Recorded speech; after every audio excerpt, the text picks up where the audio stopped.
All right, let's get right into it. Today, we are tackling a huge question, one that's probably on your mind every single day. Why is everything getting so darn expensive? It feels like our paychecks are just evaporating. In this explainer, we're going to dig into the source material to explore what could be the real reason. You know the feeling, right? You're at the checkout, you've got your usual stuff, and then you see the total. And there's that moment of, wait, what? How? It seriously feels like just yesterday that same cart of groceries cost way, way less. Well, that feeling is very real, and we're about to unpack the story behind it. So, here's our game plan. First, we're going to put some actual numbers to that pinch we're all feeling. Then we'll look at the usual suspects, the explanations you always hear on the news. But then, and this is the important part, we're going to dive into the core argument from our source, follow the evidence, and see why this whole different perspective on inflation really, really matters. Okay, so let's start with your shrinking wallet. It's one thing to feel like prices are skyrocketing, but it's something else entirely when you see the cold, hard numbers. Let's quantify that feeling. 18%. Just let that sink in for a second. That means for every $100 you were spending on groceries just 3 years ago, you're now spending about 118 for the exact same stuff. This isn't just a little bump, it's a major hit to the household budget, and it's on the absolute essentials we all need to buy. So what's the official story we always hear? When we ask why, there are a few standard answers that always pop up. Let's do a quick rundown of these usual suspects. First up, the global supply chain.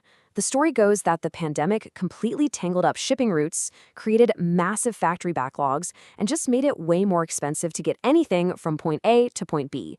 And of course, companies had to pass those costs on to us, the consumers. Then there's the other big one, government stimulus. The argument here is that by sending out checks and boosting spending, the government basically flooded the economy with cash. So you had way more money chasing the same amount of goods, and you know basic economics, that pushes prices up.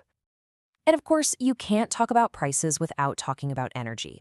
International conflicts and changing policies have sent gas and oil prices on an absolute roller coaster. And since energy is a cost that's baked into pretty much everything, from making stuff to shipping stuff, when gas gets more expensive, everything else does too. Now look, those explanations all make a certain amount of sense, right? And they are definitely part of the picture. But the source material we're looking at today asks a really critical question. What if we're missing another massive piece of this puzzle? And this brings us to the real reason, at least according to our source. We're about to step beyond the conventional wisdom here and unveil a pretty different and pretty provocative central argument. And there it is. That's the core claim. The idea that this inflation isn't just a passive thing where costs go up and prices follow. The argument is that some companies are actively and strategically using this whole situation as an opportunity, as cover, really, to expand their own profit margins. The fancy term for this is profit-led inflation. But the concept is actually super simple. Imagine a company's costs go up by, say, 5%. Instead of just raising their prices by 5% to cover it, they raise them by 8%. Then they can blame the whole thing on inflation and rising costs while they quietly pocket that extra 3% as pure profit. They get away with it because when everyone expects prices to go up, we're a lot less likely to question how much they're going up. Now, that is a bold claim. So a bold claim needs some evidence to back it up, right? Our source lays out some really interesting data to support this argument. So let's follow the trail. And wow, this chart really gets to the heart of it. Just look at this. Since 2020, corporate profits have apparently shot up by 35%. At the same time, employee wages have only gone up by about 10%. Now think about it. If this was all just about passing on higher costs, you would absolutely not expect to see profits growing more than 3 times faster than wages. That gap is pretty telling. And if we slice the pie another way, it gets even clearer. When you break down what's actually contributing to the price hikes we're seeing, the data from the source suggests that expanding corporate profits make up the single biggest piece, 45%. That's more than what workers are being paid and all the other input costs combined. And this isn't just some vague economy-wide trend. If we zoom in on the specific sectors that are hitting our wallets the hardest, we're talking food, energy, used cars, we see the exact same pattern playing out. In every single one of these cases, the growth in corporate profit margins has been way bigger than the price increases that we, the consumers, are actually paying.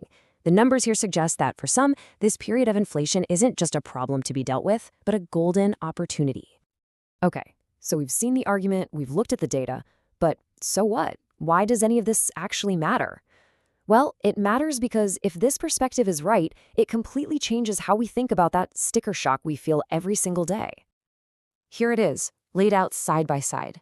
The common narrative, the one we usually hear, paints inflation as the sort of unavoidable natural disaster, where companies are just reacting to survive. But the source's argument introduces a totally different element: conscious, strategic decisions. It suggests that record prices might actually be fueled in large part by a deliberate push for record profits. So let's pull all this together into a few key takeaways. First, the usual reasons for inflation, like supply chains and stimulus, might not be the whole story. Second, our source makes a really compelling case that profit-led inflation is a huge factor. Third, the data seems to show corporate profits have grown way faster than our paychecks.